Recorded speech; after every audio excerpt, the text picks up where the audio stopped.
Hello everyone, my name is Mamnana Wang, and today I want to tell you the story. The story name is The Horse and the Bears. One day, a horse was drinking water at the lake. A little bear will fly down and say near. The bear asked the horse, "Hey, I drink water."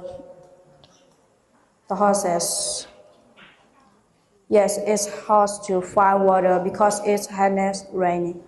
The horse says, "I know where is the rain is coming." For that day on,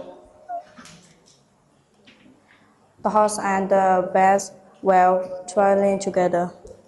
The horse were fast, and the bear gave direction. They become best friends forever. This is the end of my story. The moral of story is when we do together is where we success. Thank you to listen.